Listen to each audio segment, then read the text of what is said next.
வேலூர் மாவட்டம் பள்ளிகொண்டா அருகே நர்சிங் கல்லூரி மாணவியிடம் பாலியல் அத்துமீறலில் ஈடுபட முயன்ற கூலி தொழிலாளி வன்கொடுமை தடுப்புச் சட்டத்தில் பிடிபட்டார். கொல்லமங்கலம் பகுதியைச் சேர்ந்த 19 வயது நர்சிங் கல்லூரி மாணவி பால் கூட்டுறவு சங்கத்தில் பால் ஊற்றிவிட்டு திரும்பிய போது அதே பகுதியைச் சேர்ந்த கூலி தொழிலாளி ராகவன் வழிமறித்து பாலியல் அத்துமீறலில் ஈடுபட முயன்றுள்ளார்.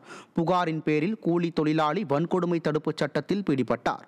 விடியா திமுக ஆட்சியில் மாணவிகளுக்கும் சிறுமிகளுக்கும் எதிரான பாலியல் தொல்லை நடைபெறாத நாளே இல்லை என பெற்றோர்கள் வேதனை தெரிவித்தனர். வேலூரில் செயல்பட்டு வரும் பிரபல தனியார் கல்லூரியான ஊரிசு கல்லூரி துணை முதல்வர் அன்பழகன் பாலியல் புகாரில் பிடிபட்டார். அதே கல்லூரியில் பணியாற்றும் 37 வயதான திருமணமாகாத பெண் கௌரவ விரிவுரையாளருக்கு அன்பழகன் பாலியல் தொந்தரவு கொடுத்ததாக கூறப்படுகிறது.